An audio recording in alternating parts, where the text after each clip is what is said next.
You have to fix the mind before you can bestow the blessing, because until they get their mind right, everything you invest in them is going to leak out of the crevices of a mind that refuses to change. Look at your neighbor and ask him, do you have a mind to change? Wait for an answer.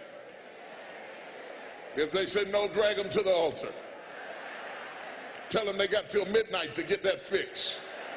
They've got till midnight to dump out all jealousy, all pettiness, all unforgiveness, all strife, all malice, all confusion, all blaming other people for your mistake. You got till midnight to get rid of every poison that's hindering you, every inflexibility that's stopping you from what God is about to pour into your life.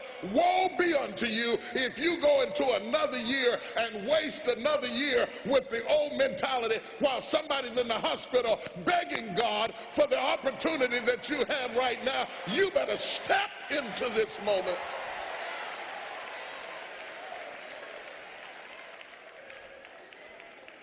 Lay your hands on your head and say, give me a new mind.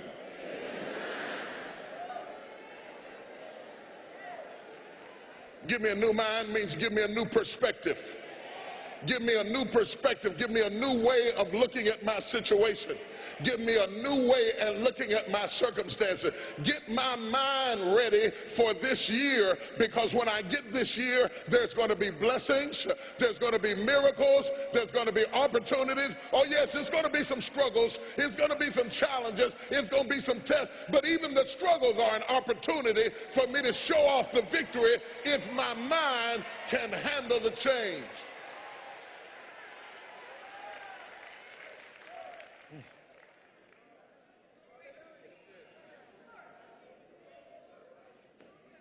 Do you have the mindset to be blessed?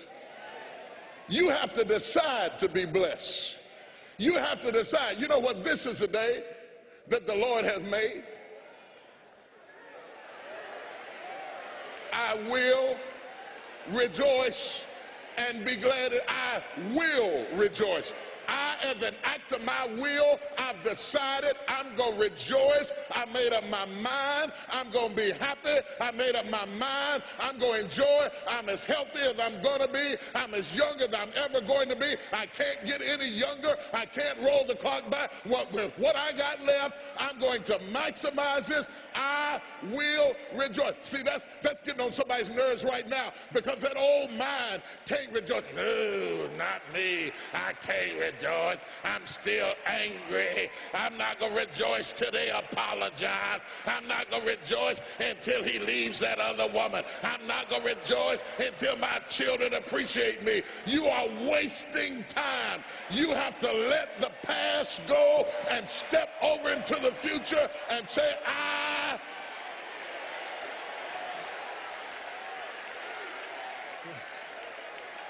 will rejoice. Tell 3 people and tell them there's some things I'm not taking with me in the new year. Everything that's inflexible and everything that's not ready and everything that's backwards and everything that's negative and everything that's condescending and everything that's carnal and everything that's holding me back, I refuse to take it over into another year and waste another new year with an old mind. The devil is a lie.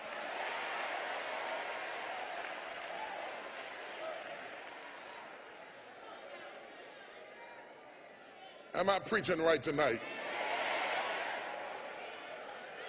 Paul said, I beseech you therefore, brethren, by the mercies of God, that ye present your bodies a living sacrifice, holy and acceptable unto God, which is your reasonable service.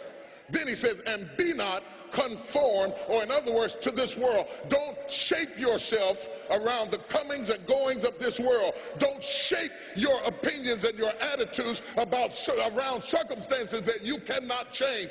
Don't build your identity around worldliness. Be not conformed to this world, but be ye transformed. The word transform comes from the Greek word metamorpho, where we get metamorphosis. He said you can go through a metamorphosis,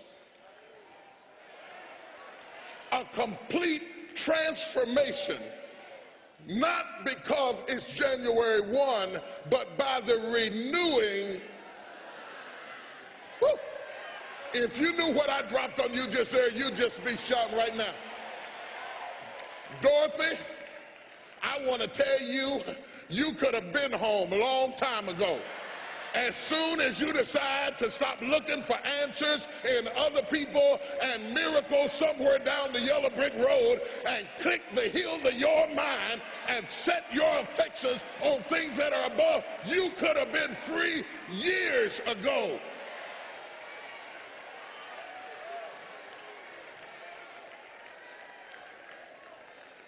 The most powerful tool that you have right now in your life, in your body, is your mind.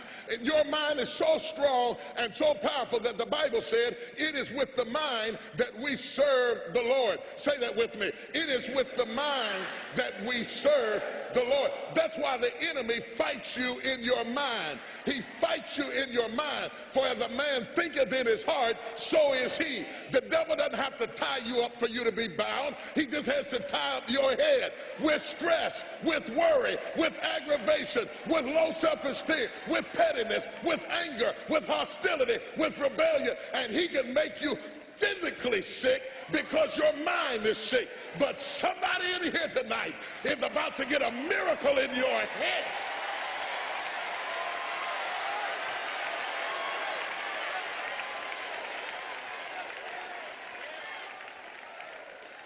Look at your neighbor and say, you don't have to get out of trouble. Tell him you don't have to get out of trouble before midnight. You just have to get your mind out of trouble. If you can get your mind out, you can get your money out. You can get your family out. You can get your job out. You can get your career out. You can get your health out. You can get your prosperity out. If you can get your mind out, no devil in hell, no weapon formed against you, no enemy that hates you, no witch that hexes you can stop you from being free. If you can get your mind out, grab yourself by the head and say, we're coming out of this.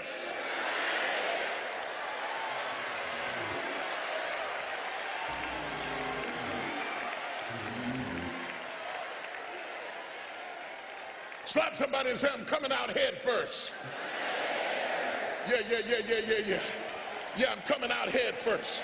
I'm going to get my head out. I'm going to get my thinking out. I'm going to get my mentality out. I'm coming out head first. And when my head comes, everything that's connected to the head is going to have to come out too. I'm getting my head.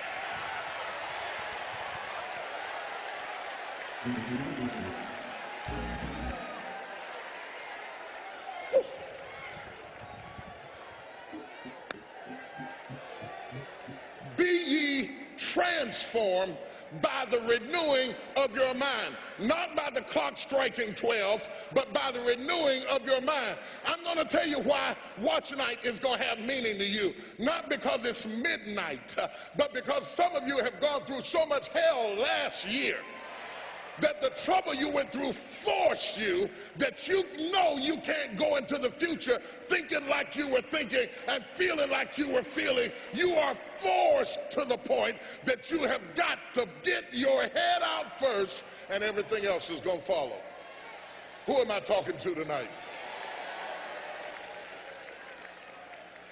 Slap somebody and tell them I'm coming out head first.